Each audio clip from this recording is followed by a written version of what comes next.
The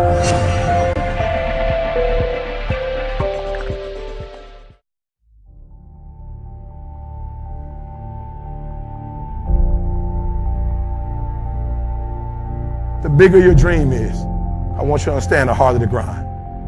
I told you, I want you to think about those goals. I want you to taste them. I want you to internalize it. I'm not asking you to tell me what your goals are because I'm interested in hearing everybody in the room. I couldn't possibly do anything with it. Listen to me, this is what I'm telling you. I'm telling you to dream your dream because I want you to feel it. I want you to taste it. I want you to know how close. I want you, just like when the weather is changing, you can feel it. I want you to be able to feel when you're getting closer to it and closer to it. But more importantly, I want you to know when you dream your dream that there are other people who are dreaming the exact same dream. When you said to yourself, this is what I want to accomplish, you're not the only person that wants to accomplish it. And now I ask you this question: what do you do when 1,000 other people want exactly what you want? What do you do when you're not the only one that wants to make $1 million in your company? You're not the only one that wants to be the president. You're not the only one that wants to be the CEO. What if you're not the only one that wants what you want? What if there are thousands of other people who want what you want? You have to outwork them. You gotta outgrind them. You gotta get up earlier. You gotta stay up later. You gotta execute, and you gotta go from 70. When you want to succeed as bad as you want to breathe, then you'll be successful. And I'm here to tell you, number one, that most of you say you want to be successful, but you don't want it bad. You just kind of want it. Some of you love sleep more than you love success. And I'm here to tell you today, if you're going to be successful, you've got to be willing to give up sleep. That's why I need you to understand something. You can have it if you want it, but the bigger the dream, guys, the harder the grind. And can I be honest with you guys? I'm grinding harder now than I've ever grinded before. You got to be willing to work off for 3 hours of sleep, 2 hours. If you really want to be successful, some days you're going to have to stay up 3 days in a row. Because if you go to sleep, you might miss the opportunity to be successful. That's how bad you got to want it. You got to want to be successful so bad that you forget to eat. If dreams were easy, everybody would make them happen. The problem is that most people, I watch most people, they can't get up in the morning. They ain't got no energy. I'm walking through the airport running almost. Most people that I'm with, they don't got the energy to keep up with me. I'm like, boo, ain't nothing wrong with you. You just ain't got the stamina. You just ain't got the energy. You can't smart everything. You can't outthink everything. Some stuff is just, you gotta be powerful. You wake up, take you 3 weeks to do what it can take 24 hours to do. It don't make you a bad person, but you're gonna forever be average, because to be great, you got to keep up. You have to eat the dream. You have to sleep the dream. You have to dream the dream. You gotta touch, you have to see it when nobody else sees it. You have to feel it when it's not tangible. You have to believe it when you cannot see it. You gotta be possessed with the dream.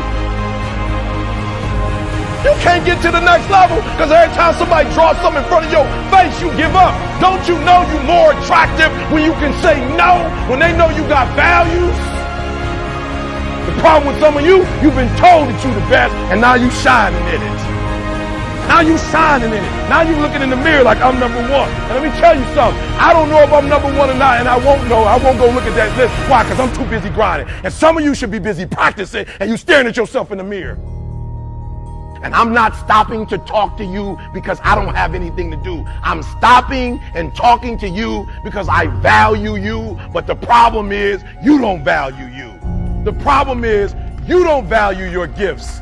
You don't value your time. You don't value yourself. And so we're going back and forth and you asking me, what should I do? Because what I know is if you make a good one or a bad one, once you make a decision, the dream is that much closer.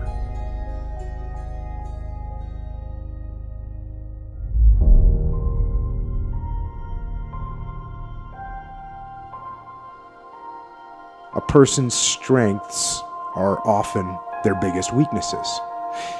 And so that also means that their weaknesses can be their strengths. Me, I am weak. I am weak. But I don't accept that. I don't accept that I am what I am and that is what I'm doomed to be. No, I don't accept that. I'm fighting. I'm always fighting. I'm struggling and I'm scrapping and I'm kicking and clawing at those weaknesses to change them, to stop them. Some days I win. Some days I don't. But each and every day, I get back up and I move forward and I fight with everything I've got to overcome those weaknesses and those shortfalls and those flaws.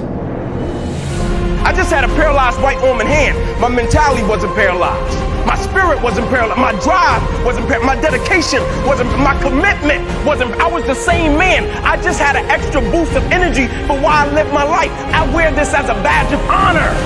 Every single day, the adversity, the opposition that life sent to break me, I wear it as a badge of honor because I understand every day of my life, I represent something. Every single day I wake up, the only thing I need is a breath of fresh air. That's it. I don't need a reward. I don't need a product. And the only thing I need is breath in my body. And every single day I'm gonna wake up and I'm gonna live life for the right reason. And I'm gonna live life in the right way. And I'm gonna live life with passion, with love and compassion. Because when I almost lost my life, that shade went up and it made me realize what life was really about. Most people go through life living the lie that has been told about them. Work constantly to renew your mind, to expand your vision of yourself. There's something in you that's greater than your circumstances. There's something in you that's greater than the adversities that you're facing. So most of us are living a lie. Most of us, because we live in a world where we're told more about our limitations rather than our potential, we go to our graves never knowing who we really are. You get one shot at life. One life. That's all you've got. Like, what's the GPS that's on the end of our decisions and our choices? Like, where's it really taking us? Don't let regret beat you down. Don't be a slave to regret. And it's not about the biggest car. It's not about the biggest house. It's not about the bank account. It's only two things that matter. It's about who we become in life, and it's about what we give back to life.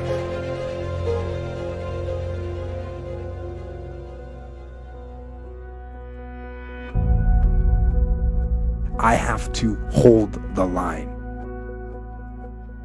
And there's areas within myself where I cannot compromise. I'm going to work hard. I'm going to train hard. I'm going to try and improve myself. I'm going to own my mistakes. I'm going to confront them. I'm going to face my demons. And I'm not going to give up or give out or give in. I'm going to stand. And I'm going to maintain my personal self-discipline. And do my utmost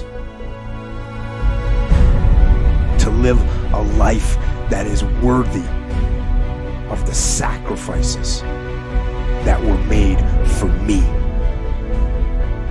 You have a vision, you have an idea, you have a genius idea that's in your mind, that's brewing, it's orchestrating. And you should understand this, that it was always going to be your family and your friends that would be the first ones to try and talk you out of your vision and your big idea.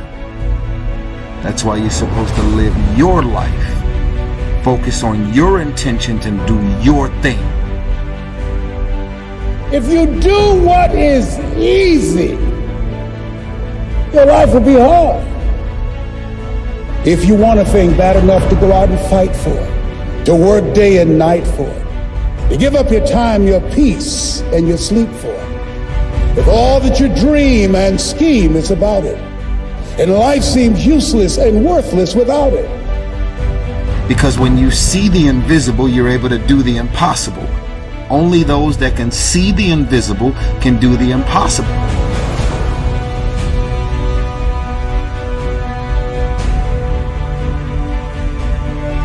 But if you want to begin to move into your own personal greatness, if you want to begin to really enjoy a happy, successful, healthy life, you've got to be willing to go against the tide. You've got to be willing to harness your will and say, in spite of this, I'm in control here. I'm not going to let this get me down. I'm not going to let this destroy me. I'm coming back. And I'll be stronger and better because of it. You have got to make a declaration that this is what you stand for. You're standing up for your dreams. You're standing up for peace of mind. You're standing up for health. You want it, and you're going to go all out to have it. It's not going to be easy.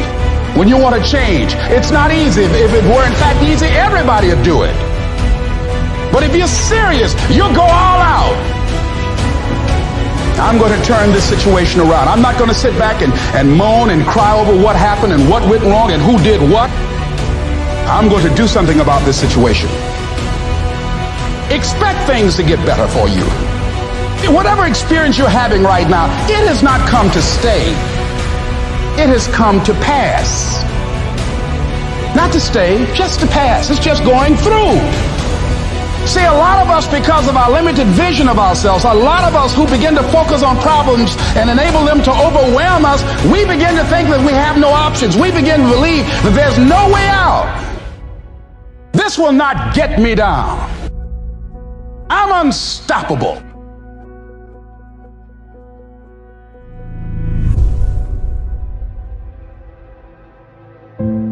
I don't focus on what is it that's terrorizing me. I focus on what is it I want to accomplish. And I see myself achieving the victory. I see myself living from the dream, living from that place that I'm reaching for in my mind. I think that the people that are discovering how to unleash their greatness are people who have the mental resiliency and the courage to face failure, that you will fail your way to greatness. That most people allow their fear of failure, 80%, allow their fear of failure to outweigh their desire to succeed.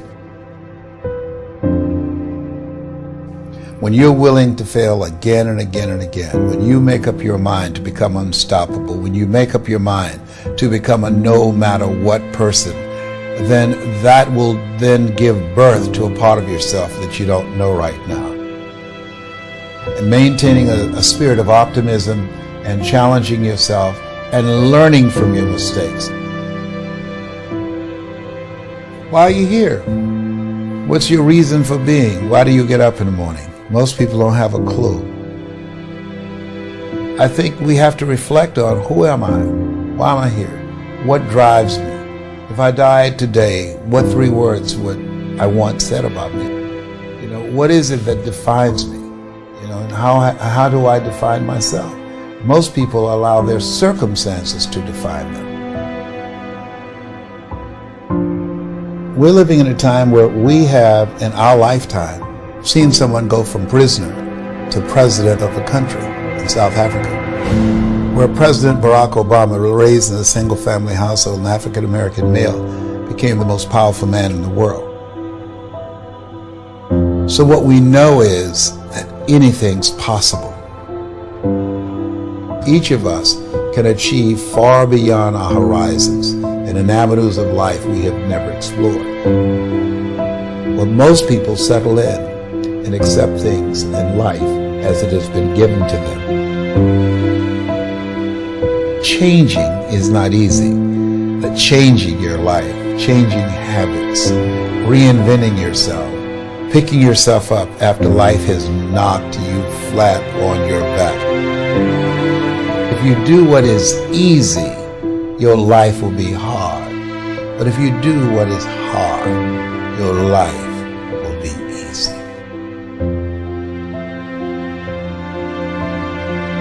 Life is a fight for territory. And once you stop fighting for what you want, what you don't want will automatically take over. And so it's a fight, it's a challenge in life every day.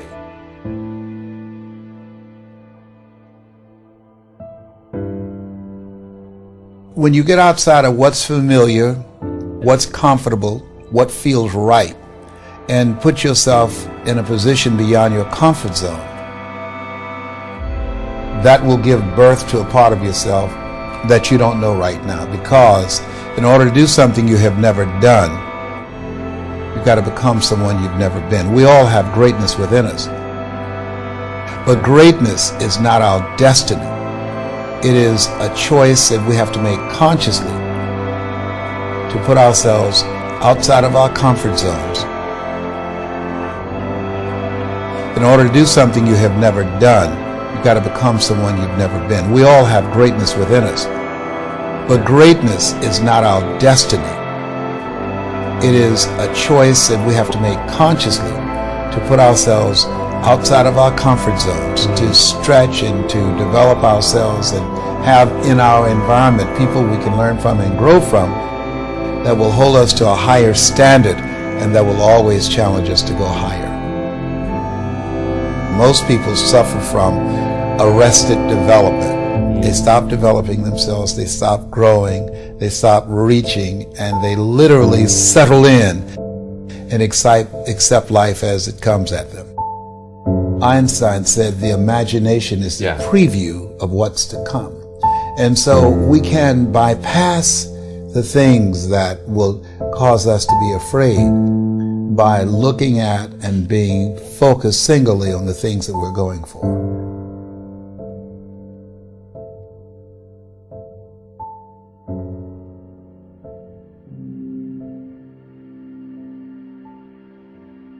I like to ask the question, how many of you have goals you'd like to achieve? And most people raise their hands.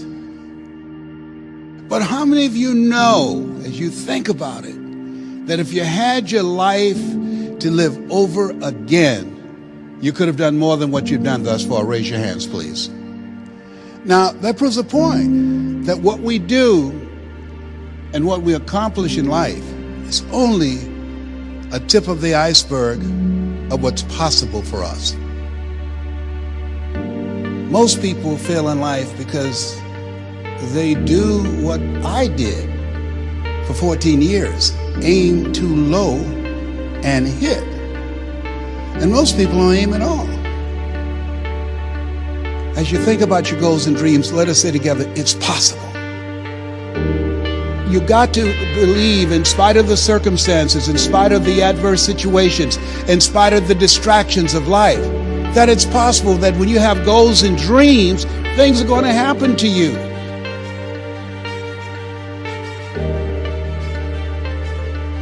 What does discipline really mean?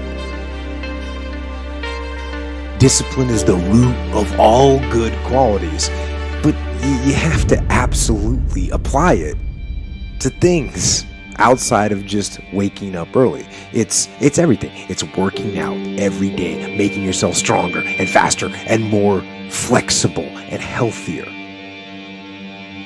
Discipline is eating the right foods to fuel your system.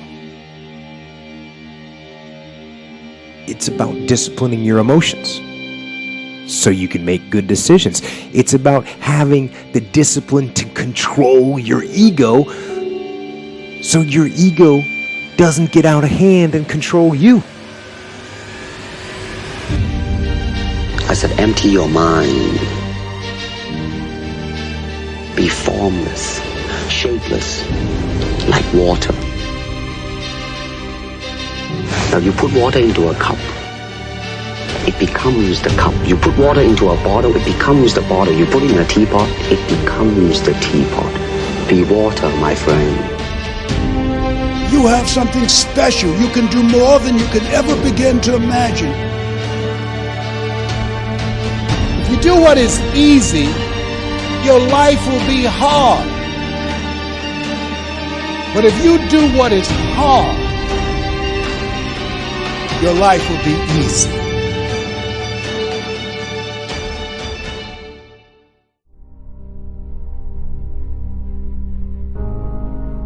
You got to be hungry.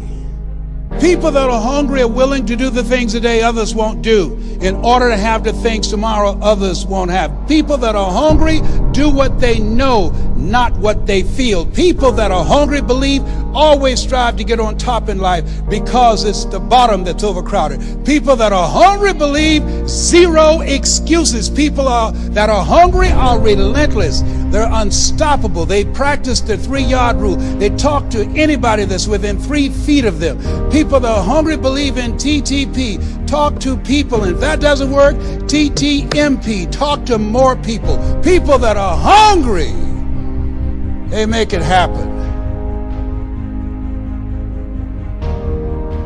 It's about treating people the way you would want to be treated.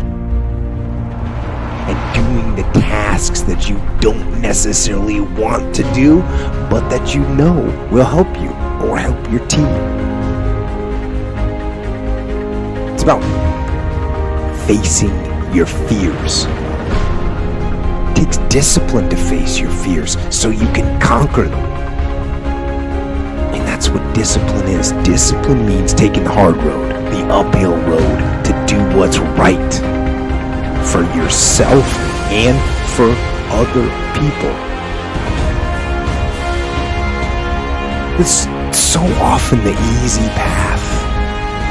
The easy path that calls to us to be weak for that moment, to break down for that moment, to give in to the desire and the short-term gratification.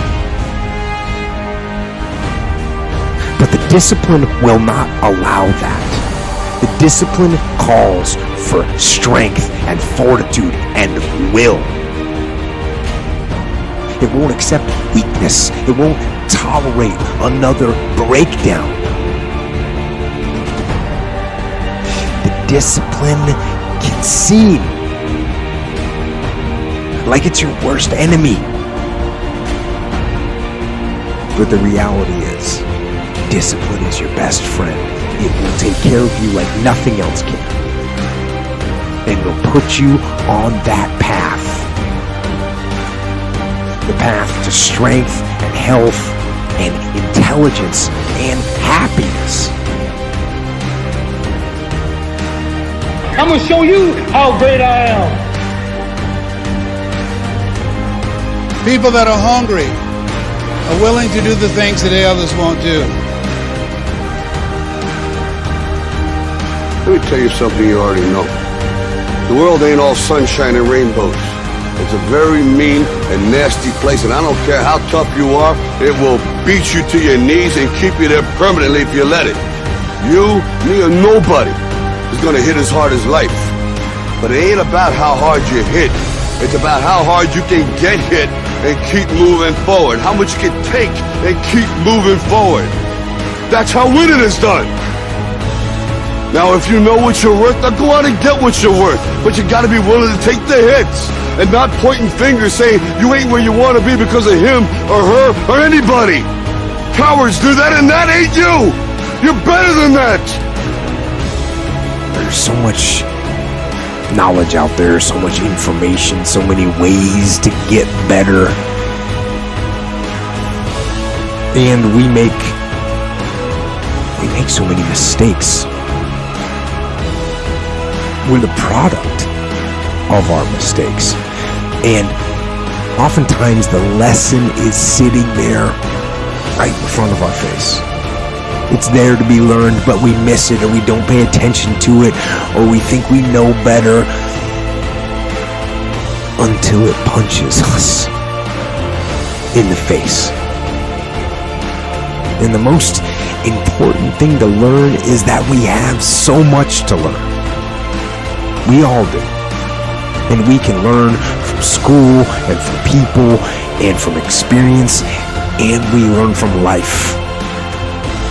But you have to process the information. You have to absorb it. You have to accept it. You have to open your mind. You gotta free your mind so that you can learn and make real progress.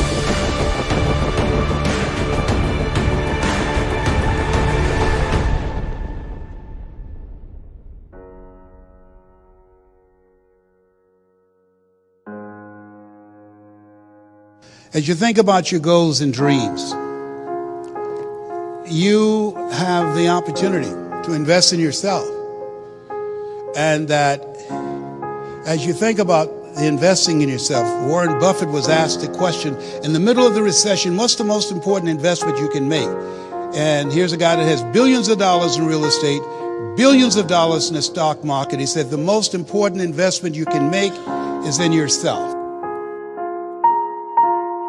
And as far as regrets and things I wish I would have done differently, of course. But the fact is, you don't get that chance. You get one shot at this gig right here. Life. One life. That's all you've got. To manifest our greatness. I don't know what you want to do. I know everything I've said, you already know it. It's already a part of you. I haven't said anything that you don't know. It's common sense, but not common practice. So I'd like to leave this with you. I dedicate this to you, to your finishing strong, to your dream, and to the next greatest version of yourself. And it says simply this: if you want a thing bad enough, to go out and fight for it, to work day and night for it, to give up your time, your peace, and sleep for it. If all that you dream and scheme is about it, and life seems useless and worthless without it, and if you gladly sweat for it and fret for it and plan for it and lose all your terror of the opposition for it, and if you simply go after that thing that you want with all of your capacity, strength and sagacity, faith, hope and confidence, and stern pertinacity, if neither cold poverty, famish or gulf, sickness or pain of body and brain can keep you away from the thing that you want, dogged and grim you besiege and beset it. With the help of God, you'll get it. You have something special. You have greatness in you.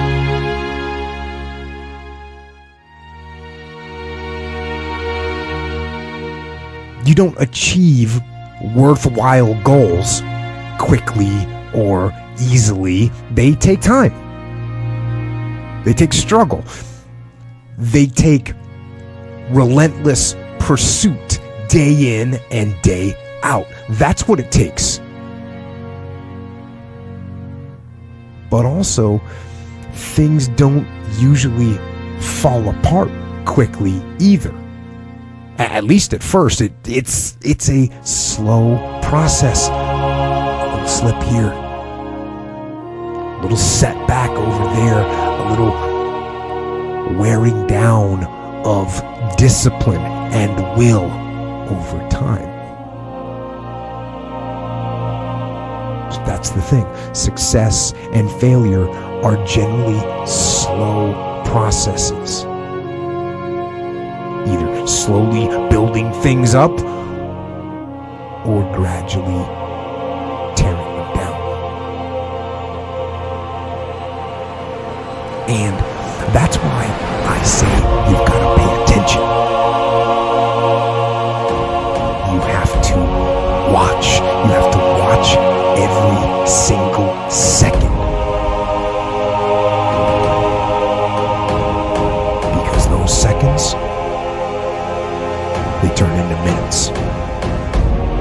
And minutes turn into hours. And hours turn into days. And days turn into years.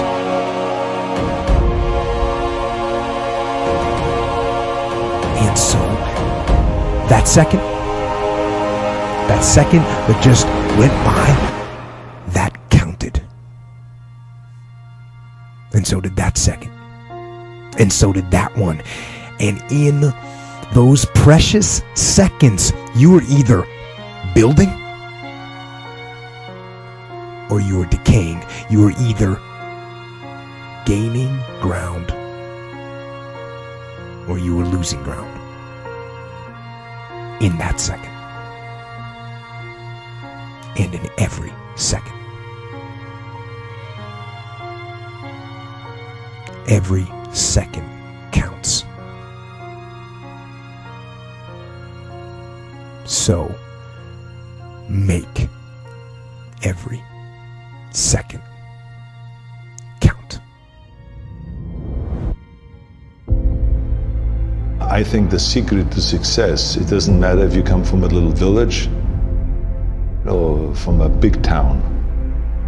There's one thing that you have to do, and that is you have to first of all work your ass off. And number two, you have to have a very clear vision of where you want to go. You have to be brave. You have to be tough. You have to discipline to follow through. And it is very important that you don't listen to the naysayers.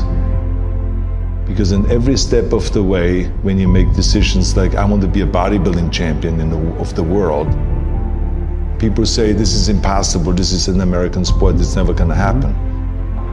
When I wanted to be in the movies, they said, you have an accent, it's never going to happen. No one ever became a leading man when you have an accent. Everything is always impossible until someone does it. Trust yourself, break some rules, don't be afraid to fail, ignore the naysayers, and stay hungry. Let me tell you, I've made a fortune in several careers, and I've been very successful in several careers by ignoring the naysayers and believing in myself.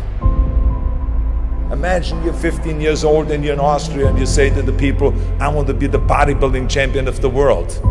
Of course they come to you and say, but wait a minute, that's not an Austrian sport. Bodybuilding, that's an American sport. But you know something, I had it very clear in my vision and I knew exactly what I wanted to do.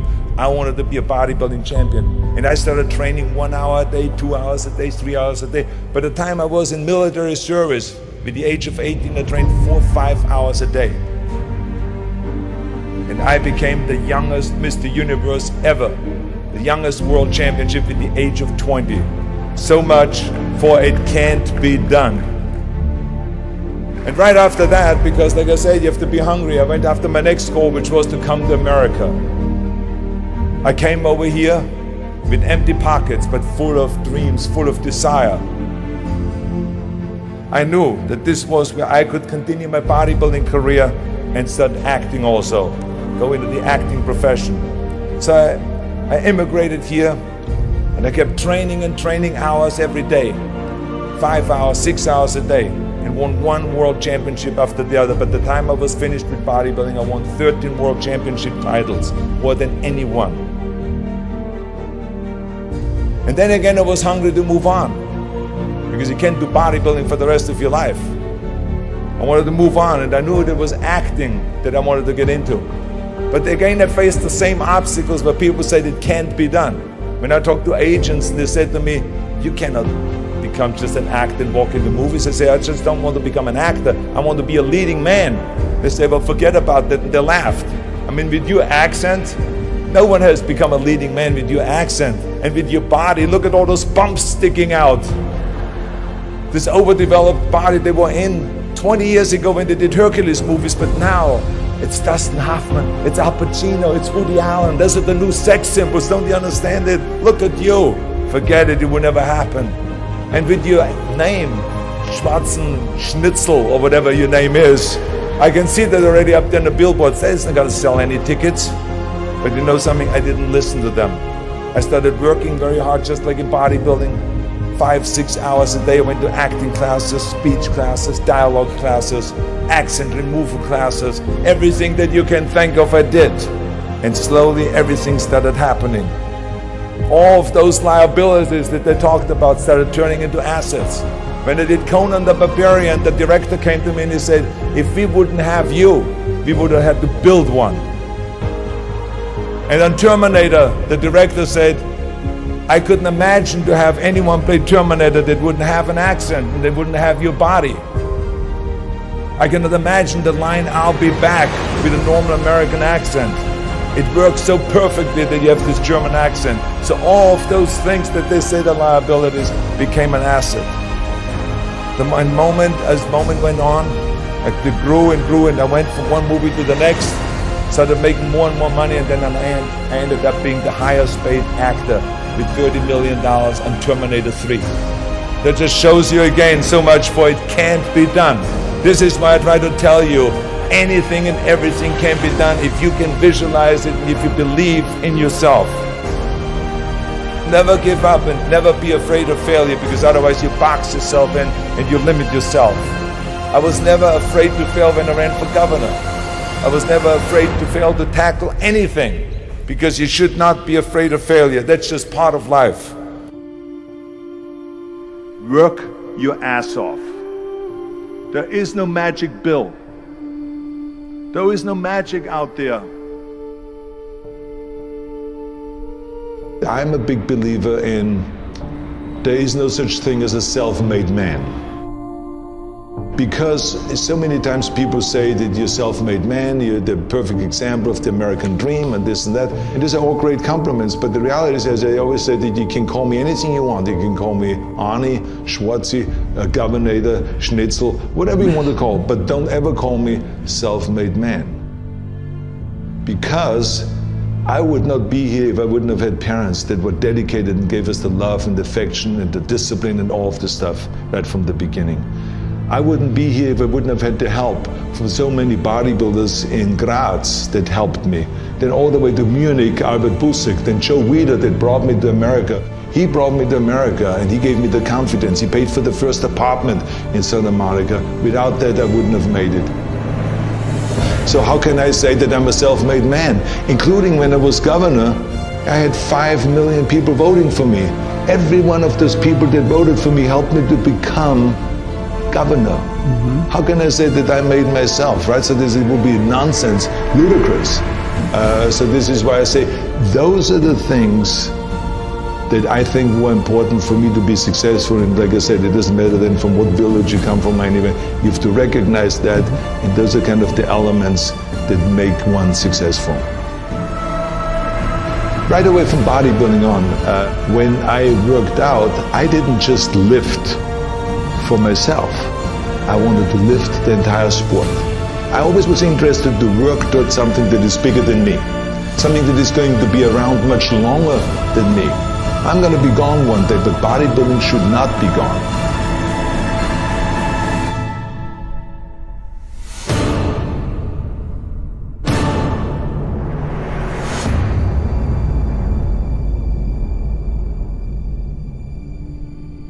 No matter how successful you get, no matter how old you get, you always have to be hungry for more.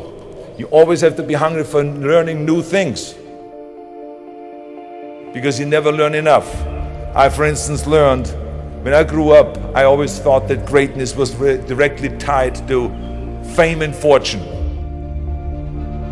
I thought that the big career and the money and the achievement would equal success. But I was dead wrong. But I learned that later on. I learned that totally by coincidence. When the University of Wisconsin did a research program on what effect weight training would have for Special Olympians, for intellectually challenged people, they called me. They said, Arnold, you're the expert in this subject. We want you to come up to the university and to help us with our program, to help us with our Special Olympians. And I flew up to the University of Wisconsin and I helped. And there were these kids. The first exercise we decided to do was bench press, and they were all standing in line.